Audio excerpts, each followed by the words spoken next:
Bonjour Yves. Bonjour Elisabeth. Alors bienvenue dans La Clé du Bonheur de Sophrologue Montauban. Et aujourd'hui, nous allons inverser les rôles. Exactement. C'est moi qui vais te poser quelques questions. Tout à fait. Alors donne-moi ta version de l'amour. C'est quoi pour toi l'amour? Quelle dimension ça a? Explique-nous tout ça. Alors, si je dois parler de l'amour, j'ai envie d'en parler d'une manière un peu particulière, un peu singulière. Pas parler de l'amour dans la notion de couple, mais de l'amour en tant que tel. La manière dont je voudrais parler de l'amour, c'est l'amour inconditionnel. C'est quelque chose qui a beaucoup de mal à être perçu par bon nombre de personnes, parce que l'amour inconditionnel, comme son nom l'indique, n'a pas de conditions. Je perçois l'amour inconditionnel comme quelque chose qui ne peut pas aimer. Si l'amour se mettait à aimer quelqu'un en particulier, eh bien il cesserait d'être l'amour inconditionnel. Il commencerait par aimer quelqu'un, donc à le privilégier et à conditionner sa forme d'aimer. Et il cesserait d'être l'amour inconditionnel. Ce qui devient très compliqué. Parce que suite à cette explication, on va se poser la question, mais alors c'est quoi l'amour? Oui, exactement, ça va dérouter plus d'une personne. Ça m'a dérouté moi-même. ça m'a dérouté moi-même parce que l'idée d'un amour inconditionnel, c'est une notion qui de suite m'a interpellé et je me suis dit, il faut pourtant quand même que je tente de résoudre le mieux possible cette notion d'amour inconditionnel. Alors un beau jour, je me suis tourné vers le ciel et j'ai regardé le soleil, non pas cherchant Dieu, mais cherchant le soleil. Et je me suis dit, finalement, le soleil, c'est un astre fantastique qui se contente d'une seule chose, c'est d'être ce qu'il est. Il est le soleil. Et il ne se pose pas, enfin je crois pas, j'ai pas le sentiment, qu'il se pose la question de dire tiens aujourd'hui je vais inonder la terre d'une manière particulière. Il y a telle personne qui me semble être une belle personne, et de ce fait je vais pour cette belle personne répandre mes rayons. Non, on s'aperçoit finalement que le soleil éclaire de la même manière tout le monde. Qu'il soit criminel, qu'il soit une bonne personne, qu'il soit gentil, brave ou autre, tout le monde va bénéficier de cette lumière. Simplement parce que le soleil se contente d'être ce qu'il est. Il est lumière. Il est rayonnant. Et parce qu'il est rayonnant, il ne se pose pas la question de savoir comment et pourquoi il rayonne. Juste, il est. Et nous, sur Terre, on bénéficie de son rayonnement. C'est un rayonnement qui, rappelons-le, nous donne la vie. Je veux dire, sans cette lumière, nous n'aurions pas la vie. Nous ne serions pas vivants. Donc il est juste ce rayonnement. On voit les arbres qui sont verts, c'est de la chlorophylle, c'est tout simplement parce qu'ils se sont nourris de lumière. Et nous-mêmes avons besoin de nous nourrir de lumière. On doit manger des végétaux, et si l'on mange des animaux, c'est parce que ces animaux se sont nourris de végétaux au préalable. On a besoin finalement de cette lumière. Et du coup, j'ai transposé l'idée en me disant que finalement l'amour inconditionnel, c'est un peu le même principe. C'est être l'amour. Non pas d'aimer, mais d'être l'amour. Et je me suis posé la question, mais quel impact cela aurait-il dans des notions plus précises? Je parle de la notion humaine, justement, dans la relation de couple. Si dans la relation de couple, je me définis autrement que de la manière dont je vais aimer la personne avec laquelle je suis, mais si dans cette notion de couple, ou même dans la notion d'amitié, ou dans une notion plus collective ou autre, si je me contentais d'être l'amour, quel impact cela aurait-il? Comment manifester cet amour? Et je me suis rendu compte que, là encore une fois, j'étais dans l'erreur. Manifester l'amour. Le seul fait de vouloir manifester l'amour, encore une fois, je veux lui donner, l'orienter quelque part, et en l'orientant quelque part, il cesse, encore une fois, d'être inconditionnel. Alors ça va beaucoup plus loin que de le manifester, c'est être. Être l'amour. Rayonner comme le soleil. Devenir pleinement ce que je suis, ce que nous sommes. Et cette dimension de l'amour, c'est précisément cela, c'est sortir de ce que nous voudrions faire, de ce que nous voudrions manifester, de ce que nous voudrions qu'il soit perçu chez nous, chez l'autre, ou etc. Mais d'arriver à cette notion d'être pleinement. Je ne prétends pas y être arrivé, je ne prétends pas que ce soit facile d'y arriver, mais par contre, j'aime l'idée que je puisse travailler à m'en rapprocher chaque jour de plus en plus, de façon à ce que mes rayons deviennent total, de façon à ce que je puisse rayonner. Peut-être cela paraît-il prétentieux, mais je ne crois pas, parce que justement, je ne le souhaite pas, je ne veux pas que cela ait un impact. Là, ça serait prétentieux. Je ne veux pas que ça ait un impact. Je ne souhaite pas cela, en fait. Mais rayonner, c'est... Je ne sais pas quel impact ça aura. Mais par contre, ce que je sais, c'est que je rayonnerai. Et que si chacun rayonne, alors, il y a probablement quelque chose de fantastique à découvrir chez l'autre. Alors, la question qui me vient, c'est que cet amour dont tu parles, on peut facilement l'imaginer de la part des religieux, par exemple, des moines qui sont dans la prière, ou voilà, des religieuses, des carmélites, qui tendent vers ça. Enfin, je pense qu'elles tendent vers ça. Comment on peut intégrer, nous qui sommes dans une vie de travail, de famille, comment on peut tendre vers cet amour dont tu parles? Comment peut-on y arriver? Alors justement, tendre est encore probablement une erreur fondamentale. Tendre vers quelque chose. Et pourtant, indispensable. C'est d'où le paradoxe. Et on est dans un monde de dualité, et forcément le paradoxe est réellement présent dans ce monde de la dualité. Peut-être que la possibilité n'est pas tant de tendre vers ce rayonnement, mais juste, je prends conscience. Je m'éveille à ce que je suis en fait. Le Christ disait quelque chose d'assez important. Tu parles de religion, c'est pourquoi j'ose me permettre de rebondir, sans quoi je ne l'aurais pas fait. Mais puisque tu parles de religion, tu parles des religieuses, des religieux, des personnes qui, d'une manière ou d'une autre, tendent justement à cet amour inconditionnel. Finalement, la religion nous enseigne quoi? Quand on regarde le Christ, il donne des réponses le concernant lui-même. Lorsqu'il est interrogé sur qui il est, on dit de lui qu'il est le Fils de l'homme, qu'il est le Fils de Dieu, qu'il est je ne sais quoi encore. Au final, il va lui répondre simplement « Je suis celui qui est ». Il insiste sur l'être, sur la notion d'être. Il n'a donc pas besoin de manifester quelque chose, ni de tendre vers quelque chose. Il est celui qui est. Puis il ajoute après, avant le Saint Abraham, « Je suis », ce qui signifie qu'il est de toute éternité en fait. Là c'est encore plus extraordinaire, c'est-à-dire que sa notion dépasse l'entendement parce que ce qu'il se définit être n'est pas manifesté par le fait qu'il soit en tant qu'humain, mais au-delà même de son humanité, avant ou après, en toutes circonstances, depuis toujours. Donc, évidemment, c'est absolument fou, parce que là on sort vraiment de la notion de dualité, on est dans une autre démarche, une autre dimension probablement, je ne sais pas, quelque chose de cet ordre-là. Et finalement, il terminera plus tard par une phrase que j'ai toujours appréciée, que je trouve belle, enfin qui moi, me touche profondément, qui est la suivante. Je suis le chemin, la vérité et la vie. Je trouve que cette phrase est absolument extraordinaire. Je suis le chemin, la vérité et la vie. Et où place-t-il la vérité? Entre le chemin et la vie, entre les deux. Comme si la vérité, c'était ce mouvement de la vie en moi. Ou ce mouvement de moi vers la vie.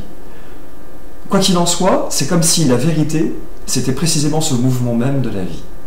Comme si la vérité, il nous révélait qu'elle n'était pas quelque chose de figé, mais qu'elle était en chemin, qu'elle était en mouvement, qu'elle était même la vie dans ce mouvement. Ça révèle quelque chose de fondamental.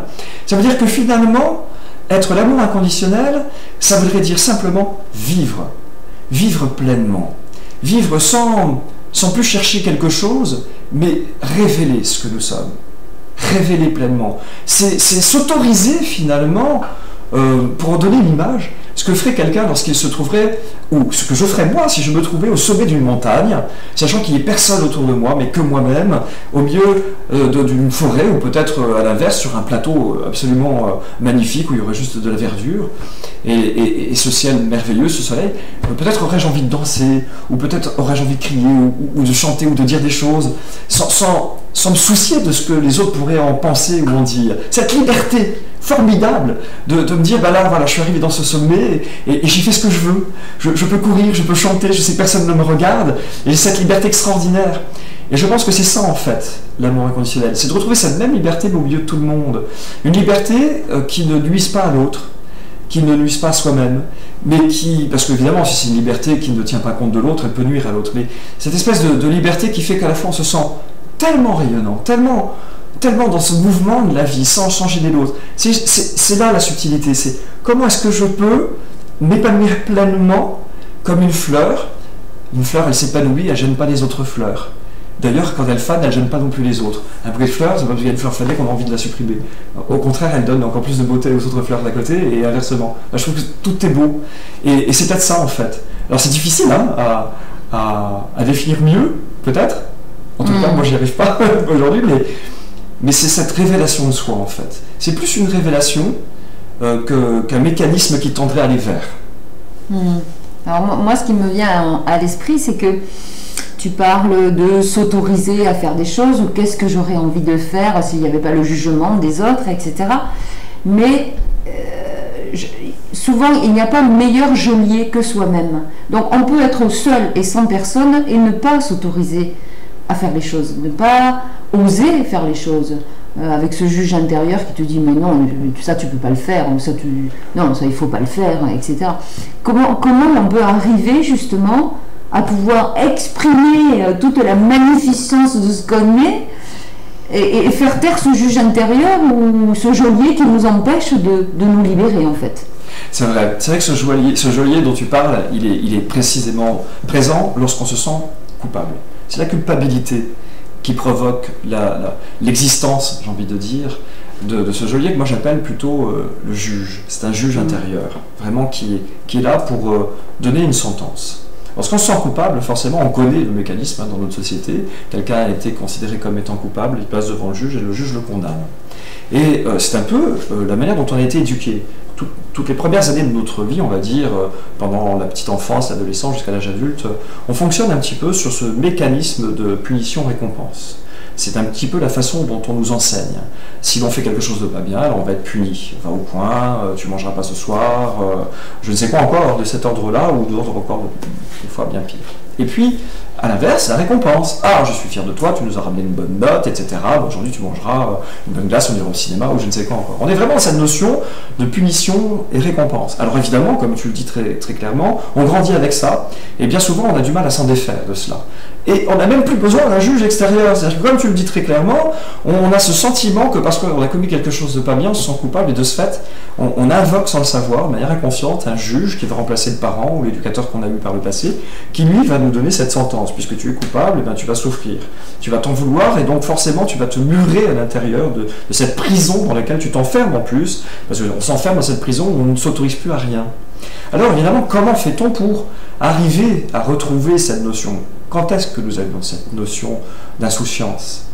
C'est un petit peu les premières années de notre vie jusqu'à l'âge de 7 ans, à peu près. Que se passe-t-il jusqu'à l'âge de 7 ans? Jusqu'à l'âge de 7 ans, on est un petit peu dans un monde de fiction. À la fois le rêve, la réalité, deux espaces différents pourtant que l'on confond encore. On ne sait pas trop dissocier le rêve de la réalité. À la fois ce rêve reste tellement imprégné dans notre quotidien qu'on a le sentiment qu'il fait partie de la réalité. Parfois, on se souvient dans notre journée de quelque chose que l'on croit être la réalité et qui pourtant fait partie du rêve.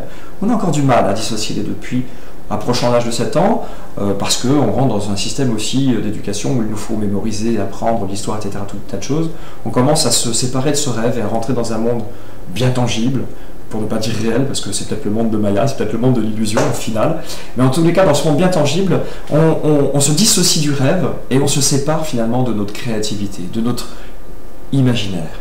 On quitte le jardin d'Éden. On est chassé de ce jardin où là on avait recours à l'imaginaire, où on avait recours à la créativité. Et là, qui va prendre le relais? C'est précisément le juge, celui qui nous condamne. Et oui, on peut pas, le vide ne peut pas rester vide, il faut que l'univers comble le vide. Et nous allons faire la même chose, on va combler le vide. On va remplacer cette créativité que nous avions au départ par quelqu'un qui est le juge intérieur, qui nous formate, qui crée notre surmoi, celui qui va nous permettre finalement de rentrer dans une société, d'accepter les règles, de s'adapter. En même temps, puis c'est nécessaire, je ne dis pas que c'est pas bien, il le faut, s'adapter, c'est juste indispensable.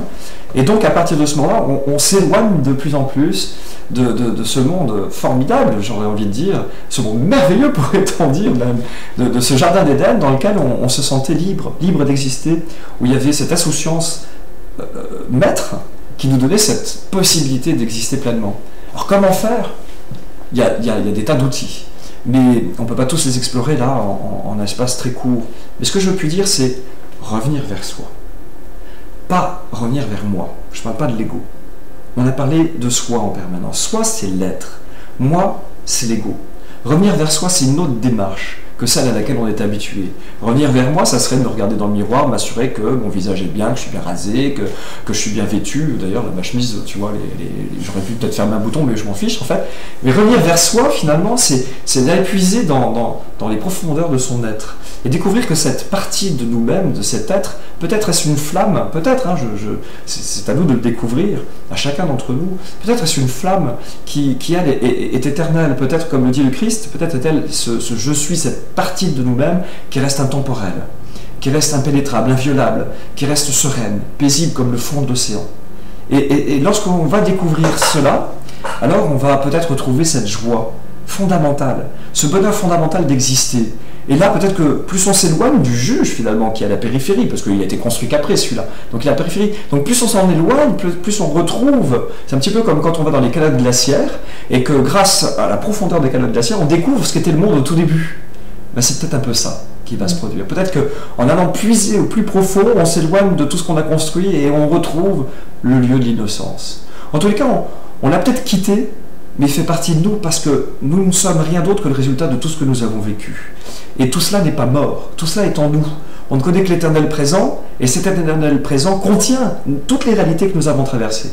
Donc je ne crois pas qu'on puisse l'avoir perdu.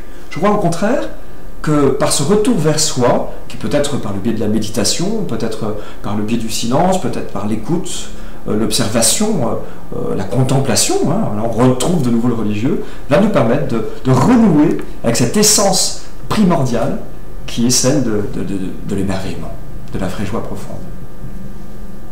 Donc l'amour avec un grand A. Donc l'amour avec un grand A. Alors un grand A. Inconditionnel, inconditionnel. Total, l'amour absolu. L'amour absolu, un amour qui finalement n'attend pas.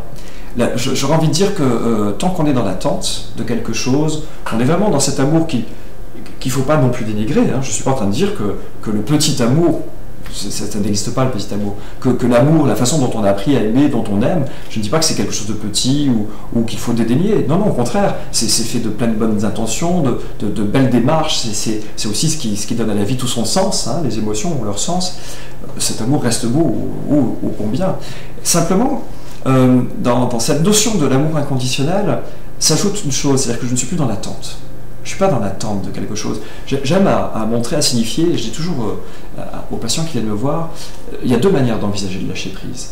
Il y a je lâche prise et là il se passe quelque chose d'effroyable. Au moment où je viens de lâcher, tout tombe, tout s'effondre, se fracasse, s'abîme. Alors, je comprends que le lâcher-prise soit difficile à envisager. Comment vais-je lâcher prise? Parce que si je lâche prise, l'autre risque de s'en aller, et va prendre conscience de tous mes défauts, ne va plus m'aimer, c'est l'horreur. Alors on veut tout maîtriser, tout contrôler, on attache, on s'accroche, et ça envenime encore plus la situation. Alors que le vrai lâcher-prise, c'est celui-là. Dans ce lâcher-prise-là, la personne est libre de faire ce qu'elle veut. Elle peut partir si elle le désire, mais elle peut rester si elle le désire aussi. Et là, je ne l'oblige pas à rester non plus. Et je peux la maintenir là, avec moi, sans l'y obliger. Et ça veut dire que je suis libre, moi aussi, d'être avec elle. C'est cette liberté-là, en fait, l'amour inconditionnel. Je ne suis pas dans l'attente de quelque chose. Je m'exerce juste à rayonner. Et c'est un plaisir pour moi, finalement, d'être ce rayonnement. Fais-en ce que tu veux. Et la beauté, finalement, de l'amour, c'est cela, je pense. C'est quand, arrivé au terme de son existence, au moment du dernier soupir, la personne que l'on a aimée, on la regarde et on se dit « Waouh, t'es resté jusqu'au bout. Je t'y ai pas obligé. J'y étais pas obligé non plus, mais nous sommes là. » Et ça, c'est le vrai mariage. C'est-à-dire qu'il n'est pas un engagement à un moment donné de notre vie, il est le moment qui nous prouve que l'engagement fut vrai. Parce qu'on était ensemble jusqu'au bout, et que la personne est à mes côtés au moment où je meurs, ou inversement. Et ça, je crois que c'est la révélation de l'amour. C'est là, l'union. C'est le moment où on se sépare, c'est bizarre d'ailleurs, c'est encore un autre paradoxe. C'est le moment où on se sépare que l'amour est révélé. Et ça, c'est extraordinaire. L'alliance se fait au moment où on se sépare. C'est extraordinaire. Bon, comment imaginer que l'alliance puisse se faire à ce moment-là, que l'autre va partir? Mais là, c'est le moment de l'alliance. C'est le moment où réellement l'anneau va signifier qu'il y a eu une alliance véritable. C'est beau. C'est très beau. Et tu es très bavard. Je suis très bavard, trop bavard. Je te l'accorde.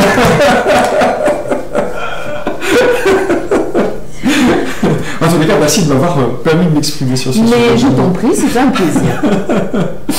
Bien. Et bien, merci beaucoup. Voilà, mais je pense que le sujet est clos pour aujourd'hui. Tout à fait. Nous entendrons peut-être un prochain clé du bonheur, une prochaine clé du bonheur Exactement, bientôt sur le d'autres bonheur sujets, lui-même, sur le peut-être, bonheur ou sur d'autres d'autres sujets. choses. D'accord. Merci beaucoup.